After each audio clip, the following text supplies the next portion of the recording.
Hello, xin chào mọi người. Kỳ hôm nay sẽ là một hành trình rất là đặc biệt bởi vì Vinh sắp sửa giới thiệu đến các bạn kỳ nghỉ dưỡng của Quang Vinh tại An Lâm Retreat Ninh Vân Bay. Follow Vinh. Đại dịch vẫn chưa qua đi ha, nhưng mà bây giờ mình đi du lịch ở trong nước thì vẫn rất là an toàn, cho nên là những người cuồng chân và những người mà yêu du lịch, Vinh tin chắc là các bạn cũng đã có những cái dự định cho những cái chuyến đi ở trong nước của mình. Đây là căn villa của Vinh ngày hôm nay, Beachfront Villa ở tại An Lâm. Hồi nãy là từ ngoài cửa, mọi người đi theo Vinh thì ra tới đây là hồ bơi và Vinh có nguyên một cái view biển của Vinh đẹp như thế này. Chỉ có vài bước chân thôi là Vinh sẽ bước xuống được biển ở phía trước mặt Vinh ngay đây luôn. Ở tay phải của Vinh là mọi người sẽ thấy căn villa rất là đẹp luôn. Điều đầu tiên mà Vinh muốn nói tới căn villa này có lẽ là căn villa xịn nhất ở tại đây. Tại vì Vinh thì luôn luôn thích ở gần với biển. Và điều mà Vinh làm Vinh thích nhất đó vẫn là cái phong cách mà nếu các bạn theo dõi Quang Vinh Passport ở từ nào đến giờ thì các bạn biết là Vinh rất là thích những cái thiết kế nó gần gũi với thiên nhiên, mộc mạc đơn sơ, nhưng mà bên trong thì giống như cung đình vậy đó. Và cái thiết kế ở đây mở hết cho nên là sẽ tạo cho mọi người một cái cảm giác rất là rộng và thoải mái. Như mọi người thấy nguyên một cái kiến to như thế này, Vinh có thể mở ra và thưởng khí trời. Chiếc giường ngủ của Vinh đây đâu có khác gì trong hoàng cung đâu, nhưng mà như là lời Vinh giới thiệu hồi nãy. Ở các tập gần đây thì mọi người ủng hộ view của Vinh rất là nhiều và các bạn cũng cho Vinh rất là nhiều comment. Vinh xin cảm ơn mọi người đã xem Quang Vinh Passport nhiều hơn và dành cho Vinh những lời khen tặng nữa, đặc biệt là inbox hỏi Vinh về những cái thông tin về du lịch. Vinh sẽ rất vui khi chia sẻ với các bạn về những thông tin này nếu mà Vinh biết trong khả năng của mình ha. Nhưng mà các bạn nhớ là theo dõi Quang Vinh Passport nha. Tiếp theo đây thì Vinh sẽ giới thiệu tới khu vực mini bar ở trong phòng của Vinh. Mình có một cái tủ rượu, tủ lạnh phía bên này nha. Ok. Rồi. Đây nè, cái này là một cái thiết kế rất là hay. Bình thường thì mình sẽ giấu đi cái có thể gọi là một cái nơi mà để mà mình trang điểm á. Giấu đi và thích thì mở ra. Ok, rất là thông minh. Vinh đang cầm trên tay là In Villa Dining, cái này là menu mà các bạn có thể gọi đồ ăn về trong phòng của mình. Vinh cũng sẽ đọc qua sơ các giá để cho mọi người biết ha. Mình có seafood, ra biển thì mình ăn hải sản thôi. Lobster ở đây bán cũng rẻ, 260.000 cho 100 gram. Có phần seafood platter là tổng hợp và các loại hải sản thì sẽ là 1.250.000 phục vụ tận phòng cho mình luôn. Và Vinh tin chắc cái này mình ăn bảo đảm no nê. Appetizer đây mình có 690.000 cho 2 người nha. Khai vị đặc biệt, bò lá lốp, chạo tôm, gỏi bưởi, gỏi cuốn rau, chả giò, hải sản. Hoặc là phần riêng bò cuộn lá lốp không thì 390.000. Đây tiếp theo mực chiên giò, chả giò, gỏi cuốn, gỏi bưởi. Gỏi thì trung bình khoảng 300.000 một món gỏi. Rồi súp cũng khoảng 300.000. Món chính của mình thì sẽ dao động từ 300, 400 cho tới 850.000 là mắc nhất, là mình có nguyên một con cá nướng. Cái phần này mình ăn rồi rất là ngon, cá nướng chung với lại bánh tráng. Phở bò 290.000 một phần. Bún thịt nướng 320. Rồi. Ok. Và đây là gian nhà tắm bự bằng phòng ngủ luôn. Nhà tắm thì cái view rất là đẹp, nhìn thẳng ra hồ bơi. Mọi người có để ý thấy là toàn bộ nội thất và ngoại thất luôn của căn villa đều làm từ gỗ tự nhiên, rất là đẹp và cao cấp. Bởi vì anh chủ ở đây cũng là chủ tịch tập đoàn của một công ty gỗ rất là nổi tiếng thế giới luôn nha. Rồi đây mình có nguyên một cái cánh cửa được điêu khắc cổ rất là đẹp, làm cho Vinh mê thiệt mê. Tại vì gỗ thì tạo cho mình cái cảm giác đẹp, ấm cúng nữa, gần gũi, nó không có bị quá là xa cách, cảm giác gần gũi với thiên nhiên. Phòng tắm của mình đây và bồn tắm phía đây, còn bên kia là phòng tắm. Đó, tắm thôi mà có 3 loại luôn. Ok. Còn cái này trong phòng ngủ, sau nhiều lần review ở khắp nơi thì Vinh mới biết đây là chiếc giường tình yêu. Chiếc giường này đặt trong phòng tắm thì để làm gì chắc là người lớn cũng sẽ biết nha. Rồi. Một cái điều mà Vinh cũng khá thích ở đây đó là tất cả những cái vật dụng sử dụng ở trong phòng, và ngay cả những cái mà cho mình vệ sinh cá nhân hàng ngày, cái bánh răng, lược, tất cả mọi thứ đều làm bằng những cái chất liệu rất là bảo vệ môi trường và thân thiện. Đây, không có dùng nhựa. Một cái khá là đặc biệt mà chắc là Vinh phải nhắc đến cho mọi người biết thêm, đó là cái phần gạch trong này là được làm từ gốm Bát Tràng. Tất cả những cái vật liệu và những cái thiết kế đều rất là Việt Nam. Tất hồi khi đi ra ngoài mọi người sẽ thấy cái phong cách của khu resort hoàn toàn là kiểu của Việt Nam mình, giống như làng quê. Người phục vụ ở đây cũng Việt Nam, chủ cũng Việt Nam và người quản lý cũng Việt Nam, tất tần tật đều là Việt Nam. Cho nên các bạn nếu mà yêu thích du lịch và là người Việt Nam thì mình hãy đi du lịch ở tại Việt Nam và ủng hộ người Việt Nam.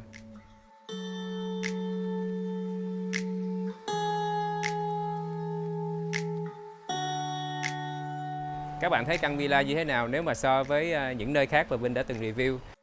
Vinh nghĩ điều đặc biệt nhất đó là đây là khu resort dành cho người lớn lần đầu tiên mà Vinh mới trải nghiệm. Không phải là chỉ dành cho người lớn mà là ưu tiên dành cho người lớn, tất nhiên là cũng sẽ hạn chế con nít, bởi vì nơi đây sẽ là nơi lý tưởng và người ta target, người ta nhắm vào cái đối tượng là các cặp yêu nhau và các cặp vợ chồng nhiều khi mệt mỏi công việc hay là gia đình thì muốn trốn đi một vài ngày nghỉ nha, thì là nơi đây sẽ dành cho cái đối tượng đó. Bước ra đây, đây là phía ngoài của khu villa. Vinh có nguyên bãi biển riêng của mình ở đây và cái sofa ở đây để ngắm hoàng hôn. Resort nằm hướng Tây cho nên tất cả các phòng các bạn đều có thể ngắm hoàng hôn hết. Mỗi một căn ở đây có 34 căn villa và mỗi một căn villa chỉ có một phòng ngủ thôi. Rất là lý tưởng và là rất là riêng biệt dành cho các cặp đôi. Sau khi tham quan phòng của Vinh rồi ha, bây giờ Vinh dẫn mọi người đi gặp gỡ khách mời ngày hôm nay. Rồi, Vinh tới nhà của khách mời rồi. Đây là căn Treetop Pool. Căn này rất là đặc biệt và unique của An Lâm Retreat. Cũng có thể gọi là một trong những cái căn villa rất là nổi tiếng và đặc biệt của khu resort. Ở trên đây là căn giống như mình cách mặt đất 12 m lên trên cao, giống cái tổ chim vậy đó, nhưng mà trên đó vẫn là một cái cung điện và có một cái hồ bơi rất là xinh. Và các bạn đi theo Vinh nha. Muốn lên được tới nhà chợ thì Vinh phải leo bộ 101 step, 101 bước. Đếm thôi. Tập gym.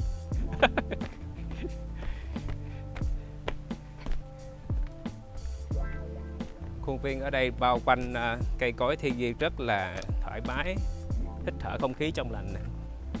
Vinh thích cái này, cảm giác này lắm luôn. Đặc biệt là bụi cây cỏ rất là fresh.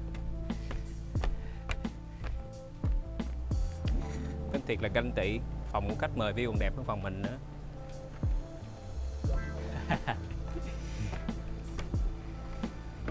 Ok, xin mời các bạn gặp gỡ nhân vật ngày hôm nay, khách mời Lý Thành Cơ. Xin chào mọi người đang xem Quang Vinh Passport. Lần đầu tiên là Cơ mới được chung một cái video với anh Vinh. Thật ra là đã chơi với nhau từ rất là lâu rồi và có chung nhiều cái đam mê. Và lần này được gặp gỡ tại biển trời ở Ninh Vân đây. Leo lên đây thổi cái đã. Em ở trên này rồi em leo 101 bước, em thấy sao? Nãy em leo lên là em ở đây luôn. em không có dám xuống luôn, tại vì nói chung là cái khu này giống như là thiết kế theo dạng tổ chim vậy đó, nên là bước lên đây là 100 mấy chục bước gì đó, rồi sau đó lên đây là thôi coi như là chỉ có riêng mình trên này thôi. Quá xứng đáng, tại vì anh Vinh thấy cái view nè, em nhìn đi, đẹp đáng đồng tiền bát gạo luôn. Nó đẹp vậy mà anh Vinh chê, tại vì anh Vinh không có muốn leo trèo. Giờ mình đổi phòng đi nè. Rồi bây giờ chắc là hai anh em mình đi vào để giới thiệu cho khán giả xem coi là căn Treetop Pool này là có cái gì bên trong. Đi thôi. Xin mời mọi người vào nhà của Cơ trong vòng 3 ngày sắp tới. Thôi nhà Cơ giàu quá, mình vô mình ngại quá. Và đây là căn nhà của một nông dân nhưng mà phong cách địa chủ mọi người. Cái giường đó là giường nông dân hả? Ngủ như hoàng tử vậy á. Thì ở đây kiến trúc hoàn toàn được làm bằng gỗ tự nhiên hết. Và Cơ phải nói là kiểu sàn nè, sau đó là trần nhà, rồi thiết kế nội thất được đều làm bằng gỗ tự nhiên và tạo cảm giác cho mình là mình hòa nhập với thiên nhiên luôn. Thì đây là khu vực giường ngủ với lại cái phòng với lại salon để ngồi chill, sẽ có một cái bịch trái cây rất là to để cho mọi người Đây. tận hưởng. Đẹp quá ha. Mỗi một resort là mỗi một phong cách. Và biết chắc luôn các bạn ở, đặc biệt là các bạn ở bên Tây, bên Việt Nam mình sẽ thấy trái cây mà tropical là thèm lắm luôn á. Đẹp, ngon. Bây giờ con sẽ dẫn cho mọi người đi cái phòng rất là quan trọng, đó chính là phòng tắm. Đây là phòng tắm của mình, thì có khu vực vệ sinh cá nhân, thì có tới 2 bồn. Nói chung là dành cho 2 người, không cần phải tranh giành nhau đi vào mỗi buổi sáng. Rồi ở đây chỉ có một mình thôi, cho nên là cũng View này là bốc cháy luôn, khác mọi luôn. người có thể coi view ra ngay cái vịnh và nhìn ra được cái nhà hàng chính của mình. Và có một cái điểm mà cơ rất là thích ở trên cái khu vực treetop này, mặc dù nghe là tưởng là tổ chim, là sẽ không có hồ bơi đâu, nhưng mà có điều bất ngờ. Xin mời mọi người đi đến chiếc hồ bơi private dành cho những người sống tại villa này thôi. Và mọi người có thể bơi lặn thỏa thích và không lo là ai ngắm nhìn mình cả. Phòng tắm của Cơ là rộng hơn phòng của anh Vinh. Đây, cũng gốm bát tràng. Đẹp ha. Cái này là phòng tắm vòi sen, còn có một cái bathtub bên này nữa. Nhà của bác nông dân thiệt là sang chảnh quá đi à. Nhưng mà phong cách địa chủ, điền chủ cái kiểu. Có thêm cái này, cái bathtub bên này. Rồi, xin trân trọng cảm ơn blogger Lý Thành Cơ đã cho Vinh được tham quan căn nhà của địa chủ. Và nếu các bạn muốn sở hữu căn nhà địa chủ này thì các bạn sẽ trả giá 19 triệu một đêm. Đêm ha. Còn căn phòng của anh địa chủ Vinh là bao nhiêu tiền một đêm? Anh Vinh ở dưới đất, còn em trên trời. Dưới đất thì nó mắc hơn chút xíu, nó khoảng 24 triệu. Và các bạn ơi, ở đây là 2 căn villa đẹp nhất ở tại An Lâm Retreat. Và không biết là các bạn thích cái nào, thích dưới gần biển hơn hay là trên cao hơn? Nhớ comment cho Vinh biết. Và bây giờ thì hai anh em mình chuẩn bị đi hoạt động gì đi. Picnic đã được chuẩn bị sẵn rồi của resort. Chúng ta sẽ tới đó để tận hưởng một cái điều bí mật. Ok. Đi thôi. Tàn nát á. Đây là cái hồ rồi. Ở trong đó. Còn lên nữa là cái gì anh? Lên nữa thì nó hết level 1 tới level 2 thì bắt đầu nó có bãi, mình có thể chơi chụp hình được luôn. Là picnic trên đó cũng được luôn. Cũng được, nhưng mà nó không có thẳng, không có nghiêng. Bây giờ là mình sẽ vô bên trong đó. Mọi người xem một cái chỗ rất là kỳ diệu. Một cái hang nho nhỏ để chúng ta chui vào. Thấy bên ngoài thì thích rồi đó. Anh, nhưng mà mùa mưa thì ở đây nước nó nhiều hơn hả? Sao đi? Em thấy mấy cái chỗ màu đen đó là nước đó. Đen được, không phải được. Nhưng mà em thấy cái chỗ nước đen á, cái chỗ nó đổi màu đậm á. Tức là nước nó sẽ nhiều hơn thôi, chứ mà mình vẫn đi được. Đúng rồi. Cái suối này nằm trong cái khuôn viên của resort. Đây là Cơ đây là nước suối và mình có thể uống nước suối ở đây. Uống được đúng không anh? Nước suối ngoài nước suối tự nhiên. Anh thử trước đi. Ngoài cái chuyện nước suối ở đây nó trong, nó sạch.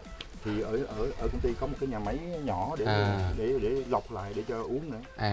Vậy là nước ở khách sạn là mình dùng nước suối hết. Là toàn bộ nước ở trong đây là có một cái hệ thống lọc từ nước suối tự nhiên, xong mình lọc mình xài luôn. Wow. Cái hệ thống lọc nó mua của Mỹ đó. Cái đó là lọc rồi, còn này mình uống nguyên chất nè Cơ. Thử chưa? Thôi em không dám.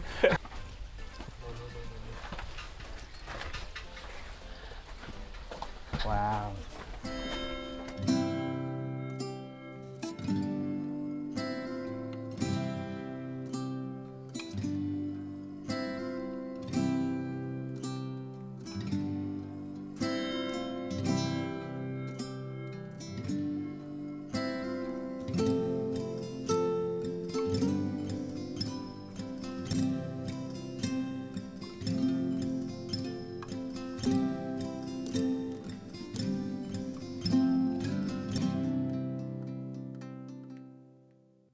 Đó, như mọi người thấy rồi, bây giờ là tụi mình đã an tọa ở bên trong một cái động riêng.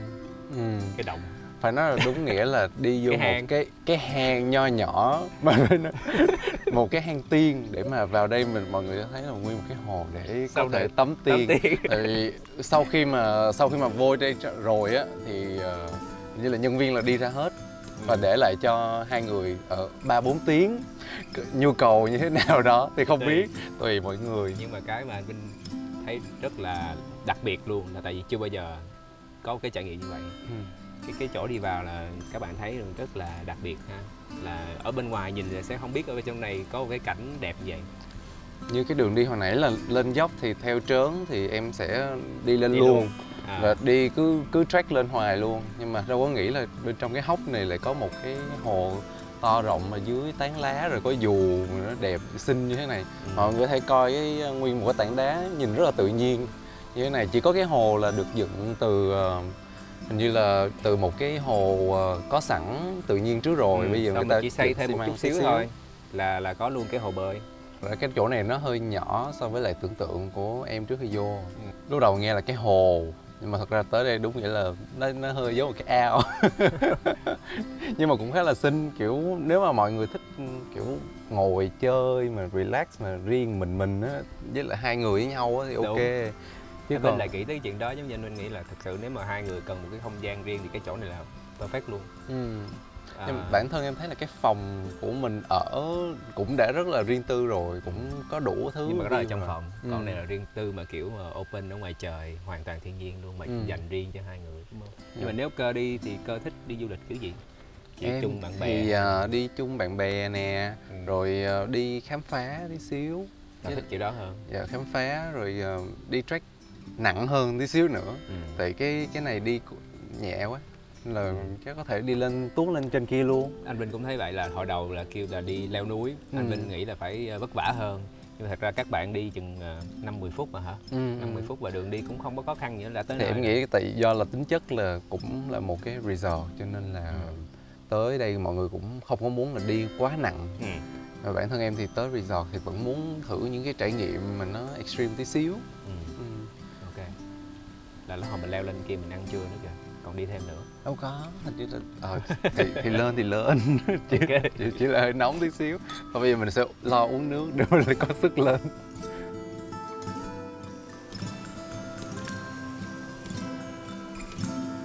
Đã quá đi. Ở đây thì ngoài tắm biển ra là Vinh phát hiện ra cái chỗ này mình thích quá, mình có thể tắm ở đây luôn. Tắm suối, nước cực kỳ mát. Mình thấy cá bơi dưới kia, là không biết camera thấy luôn cá không kìa, ngay đây đó. Thấy luôn đúng không? Lý tưởng thiệt. Mình sẽ quay trở lại đây tắm suối sau. Sau khi mà giới thiệu hết khắp nơi là mình sẽ dành thời gian để quay trở lại để tắm tiếp.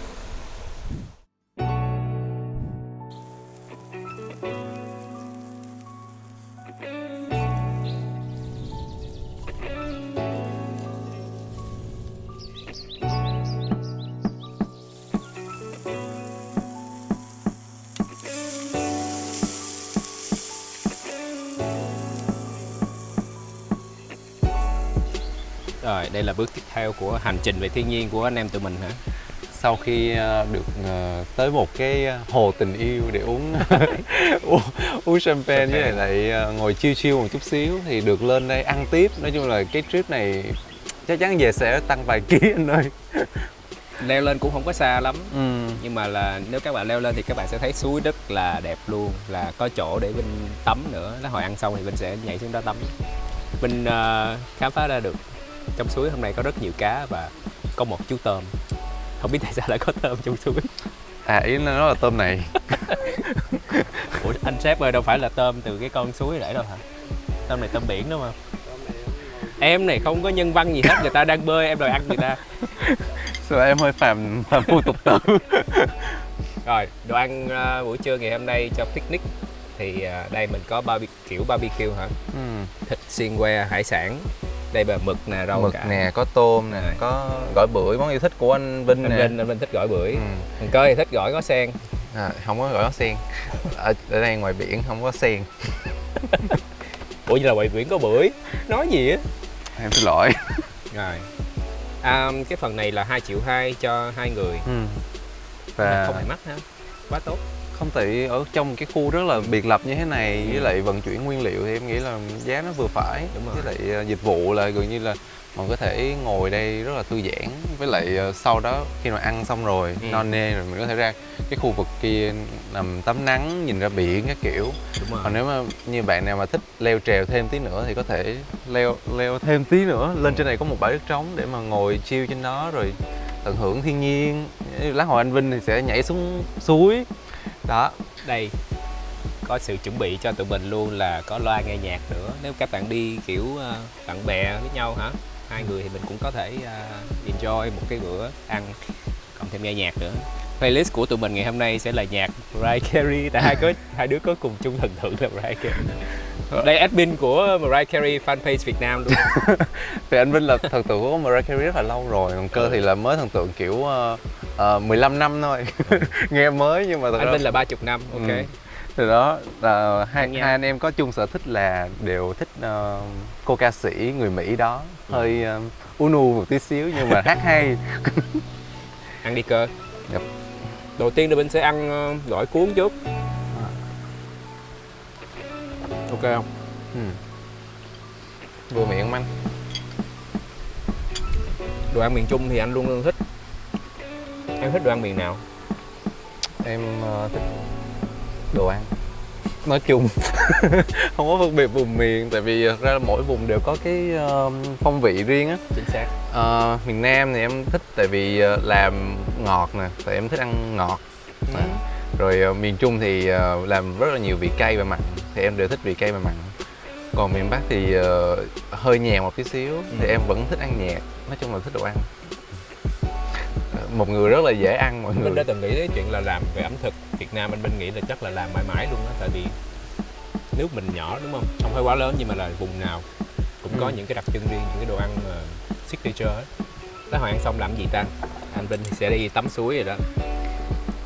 Cơ đi spa phải không? Cơ sẽ đi spa ở dưới, thì là cái con đường mà hồi nãy có đi ngang qua để mà đi lên cái suối này thì có một cái khu spa rất là hay. Cho nên là anh Vinh sẽ đi tắm suối, mọi người sẽ xem ảnh có tắm tiền hay không. Không có đâu nha. Còn một cái tiết mục chiều nay rất là hay nữa là hoàng hôn, anh Vinh sẽ dẫn Cơ đi cruise, mình leo lên thuyền. Con thuyền nó tên gì anh? Em quên mất tiêu rồi. Catamaran. Catamaran. Thì nó là Các một bạn con... nhớ giữ màn hình và xem tiếp nha. Phần sau sẽ còn hấp dẫn hơn nữa. Bây giờ thì cho tụi mình ăn đi nha. Enjoy.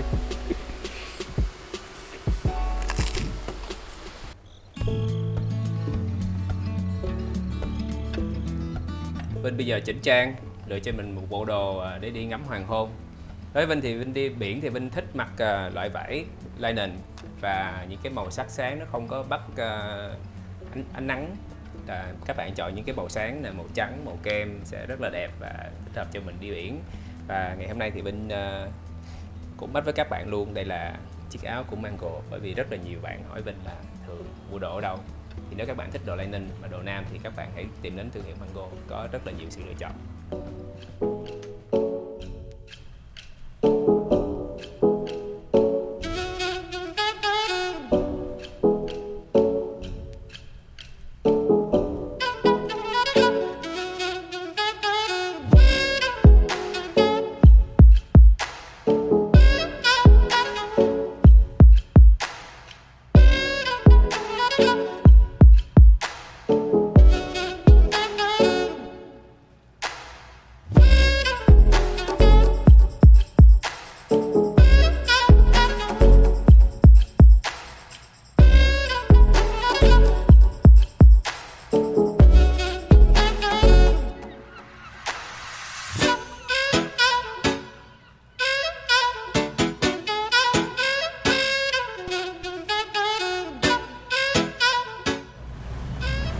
Cơ với anh Vinh đang ở đuôi tàu để ngắm hoàng hôn, mặt trời lặn và ngắm hải âu. Cái điều đó là điều đặc biệt nhất, bởi vì hải âu thì không có khi nào mà mình thấy bay nhiều mà bay theo cái tàu của mình đẹp như vậy ha. Chiếc tàu này là catamaran, cái dạng thuyền tàu catamaran, và hoàn toàn được làm từ gỗ Việt Nam và cũng là sản xuất của người Việt Nam mình. Ở đây thì các bạn có rượu champagne, rồi có đồ ăn nhẹ nhẹ để mình enjoy cái khoảnh khắc hoàng hôn. Cheers.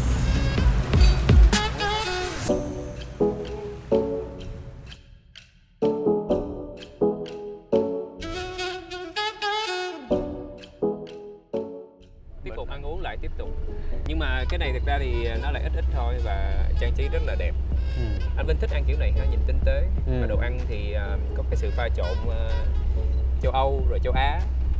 Đây giống như món cá hồi, đây là Thịt sông khói cá hồi. Cá hồi nha. Rồi ở ngoài là có một lớp anh nghĩ là bánh phồng tôm. Đó. Với lại pickle, nên là vừa giống như là gỏi ngó sen nhưng mà lại dùng nguyên liệu rất phổ biến. Ngon quá. Mình thử vị lạ ha. Mè đen, cá hồi, mè đen, bánh phồng tôm và dưa chua, wasabi. Mấy cái này nhỏ nhỏ nên là chắc là hai anh em sẽ ăn hết được. So với buổi trưa rất là hoành tráng thì mình thôi sẽ bỏ khá là nhiều. Đây là món tôm cocktail thôi mà trình bày rất là hay trong cái ly cocktail rồi. Mà nó không có bị đổ xuống nha. Tại vì có một cái miếng dưa chua chặn lại. Giá cho hoạt động này là 3 triệu dành cho 2 người. Có thấy sao? Trên Vinh thì thấy rất là xứng đáng, tại vì anh Vinh được ngắm cảnh đẹp. Có champagne nha, có rượu, rồi có những cái món ăn cực kỳ tinh tế. Thì em thấy 3 triệu nhưng mà mình vừa được đi thuyền nè, có không gian cho cặp đôi đi để mà hẹn hò rất là lãng mạn, rồi sau đó có đồ ăn, rồi có nước uống, rồi sau đó có view. Tại vì tàu sẽ chạy vào lúc hoàng hôn nên là mình được ngắm cảnh các kiểu và có rất là nhiều hình ảnh đẹp sau chuyến đi, cho nên là 3 triệu cho 2 người thật ra không phải là quá nhiều nếu như các bạn có ý định đi trăng mật với người yêu, hấp hôn. Và một cái nữa là nếu các bạn có nhiều thời gian mà muốn enjoy một cách sâu lắng hơn, sâu deep hơn, mình có thể meditation là mình ngồi thiền ở phía trên của khu tàu này là Hội Vinh, và Cơ sẽ trải nghiệm thử cái đó cho mọi người xem.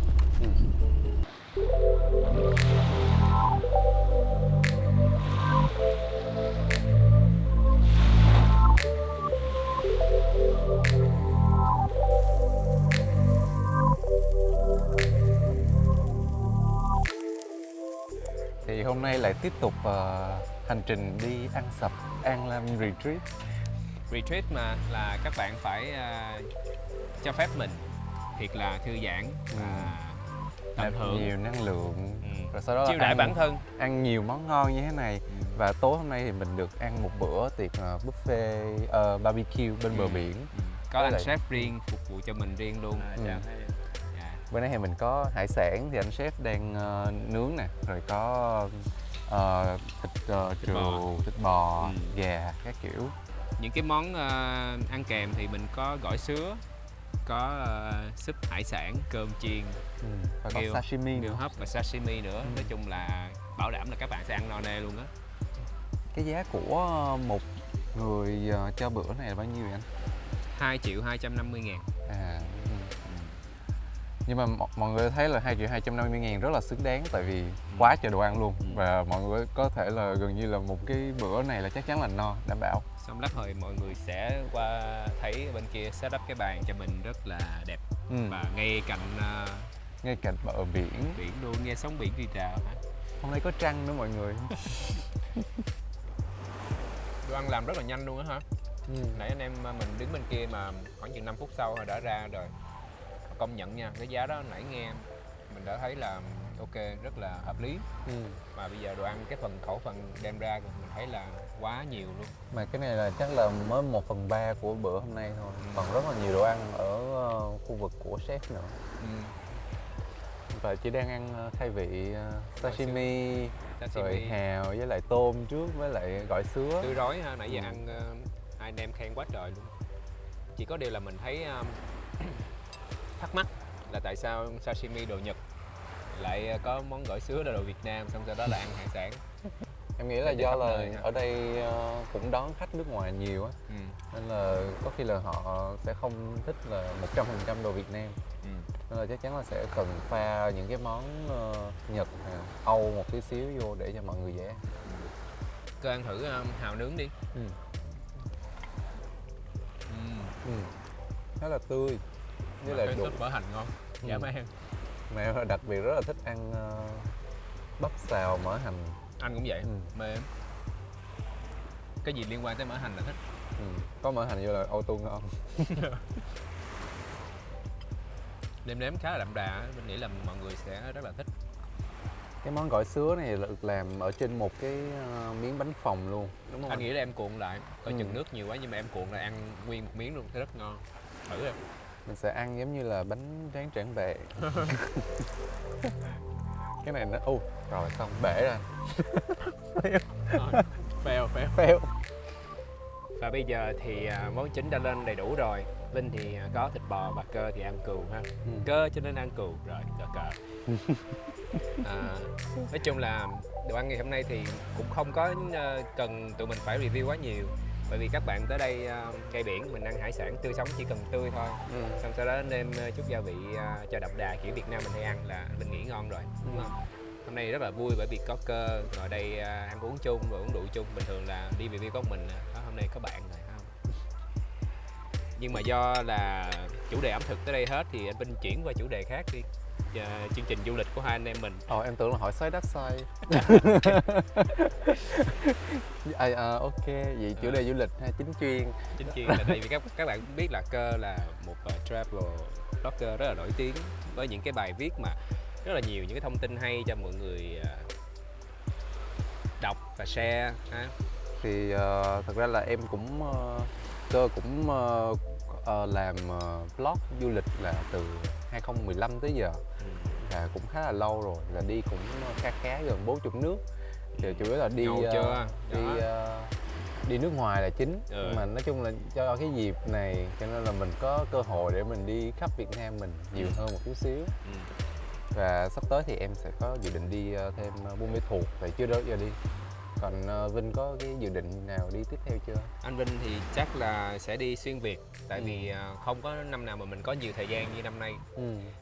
Để bàn tiếp câu chuyện du lịch của hai anh em mình thì em thấy cái nhà hàng sen, nói chung là vừa bước xuống chỗ này là em thấy chỗ đó rồi nhưng mà chưa có được vô lần nào hết, nên là hay là mình lên đó kiếm cái cocktail bar rất là đẹp để mình ngồi nói chuyện tiếp. Từ đó kết thúc một ngày dài nhiều hoạt động và rất là thỏa mãn. Rồi, nhất trí.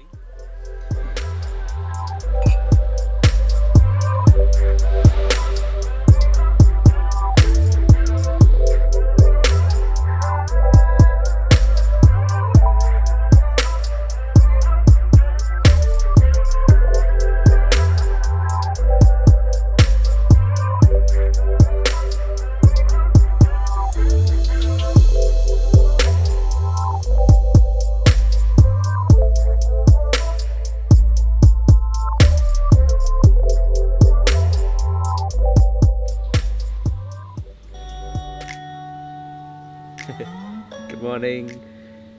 Đây là một tiết mục không thể thiếu và khi mà anh nghỉ dưỡng tại villa của mình ha.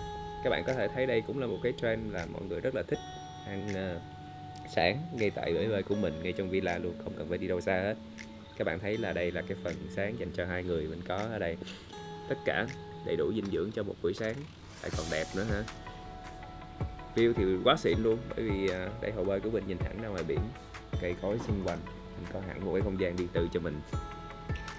Cái này thì cũng không có gì mắc luôn á, nhìn các bạn nhìn đẹp thì nghĩ là mắc, nhưng mà các bạn không có phải trả tiền cho cái phần này. Nếu mà mình trả tiền phòng full ở đây thì ăn sáng sẽ được include ở trong cái package đó luôn, và mình chỉ trả tiền thuê cái phần trang trí, đó là cái phần cái khay này 400.000 một ngày lần nha, cho nên các bạn sẽ có rất là nhiều thời gian để mình chụp ảnh. Nhìn mê không? Sáng nay thức dậy rồi hả? Tối qua Cơ ngủ ngon không? Ngủ rất là ngon luôn, tại vì rất là êm mà không nghe một tiếng động gì cả. Sáng nay hai anh em sẽ bắt đầu một ngày mới bằng cái hoạt động rất là hay ho, đó là đi lặn ngắm san hô. Ở đây thì nước cũng 3-4 mét thôi, ngay tại đảo Bà Vú, đúng không? Thì nơi này là chỗ theo như là bạn hướng dẫn nói là cái chỗ ngắm san hô đẹp nhất của Vịnh Ninh Vân. Và đẹp thiệt, nước trong mà thấy rõ cái màu xanh ngọc luôn. Nếu mà mọi người coi thì có thể thấy đáy luôn, mà kiểu 3-4 mét mà thấy đáy luôn, chứng tỏ là nước rất là trong. Hai anh em hôm nay thì đi thuyền catamaran, sức chứa khoảng 60 người, cho nên thuê luôn nguyên cái thuyền cho hai anh em luôn, giá khoảng 7,4 triệu. Nhưng mà nếu mà bạn nào mà đi mà kiểu 2 người thôi á, thì có một cái option nó tương đối rẻ hơn một chút xíu là đi thuyền gỗ là tầm 2,5 triệu, là để 2 người tới đây và lặn ngắm san hô. Thì có trang bị cho mình đủ thiết bị lặn nè, rồi có nước uống, rồi đồ ăn snack nhẹ nhẹ cho mọi người luôn, để mà mọi người enjoy và tận hưởng không khí tại biển đây.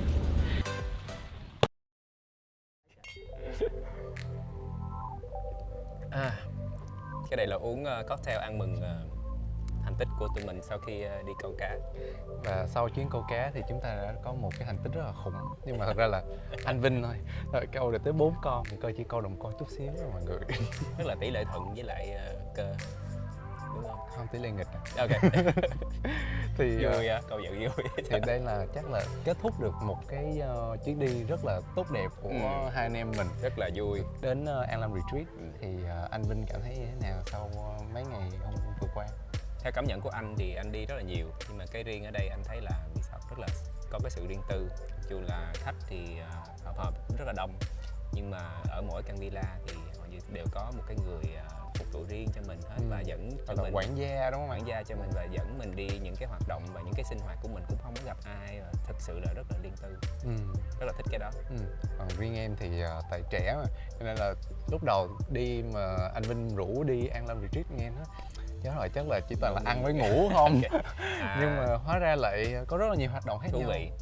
Như là vừa nãy mình câu cá nè, hôm qua mình đi lặn biển, rồi đi leo núi, rồi đủ các hoạt động hết.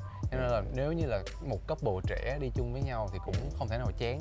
Có rất là nhiều hoạt động nguyên một ngày xuyên suốt với nhau luôn. Do bạn có chịu đi khám phá hay không, nhưng mà thực sự nếu mà muốn khám phá thì không có thiếu các hoạt động cho các bạn.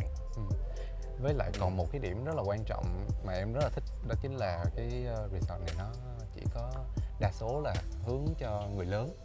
Nên là mình sẽ cảm thấy là đi mà nếu mà đi trăng mật này, hoặc là đi hấp hôn mà đi couple với nhau các bạn các kiểu thì cảm thấy là chỗ đúng rồi, sẽ không có nghe tiếng thường xuyên. Và ngày hôm nay thì hai anh em cũng sẽ chia sẻ thêm cái cách đi lại đây cho mọi người, bởi vì các bạn xem xong thì cũng nhiều khi nghĩ đó là thôi thì muốn trải nghiệm giống như là Vinh hay là Cơ ngày hôm nay, thì hai anh em cũng tham khảo ra được một vài cái tip rồi, nhất là về cái mặt giá cả. Đúng rồi. Tại vì cái phần giá cả là một cái phần mà mọi người quan tâm nhất, lăn tăn nhất.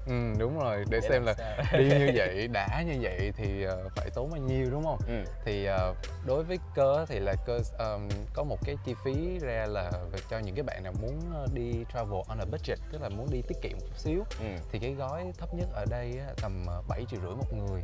Thì là dùng căn phòng basic nhất, tức là Jungle Rock, thì căn đó là 11 triệu cho 2 người một đêm. Và sau đó là mình sẽ tham gia 1 đến 2 hoạt động và có một bữa ăn nữa. Bữa ăn sáng hoặc bữa ăn tối là được free. Đúng Breakfast rồi. thì là đã có kèm ở trong tiền phòng rồi. Thì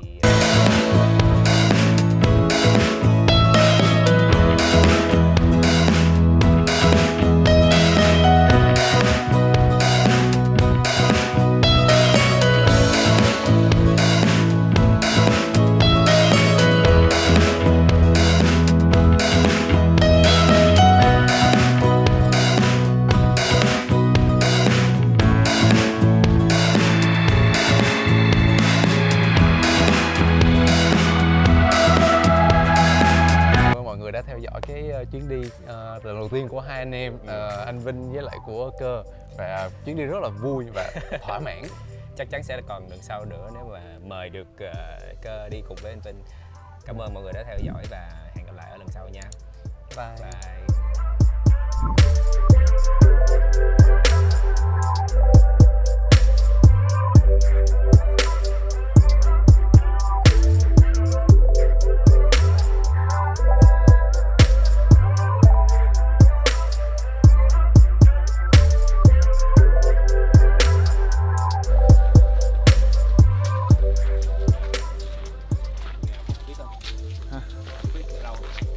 Chào mọi người, thì mình đã... Ủa chưa đeo mic. Đụng đầu. Cái này phải nhắc nhở cho các bạn mà cao quá là sẽ rất là khó đi. Resort nó rất là cô động rất là xúc tích. Riêng tư. Resort xúc tích. Resort xúc tích là cái gì anh? Nói lại anh đi. Nói lại.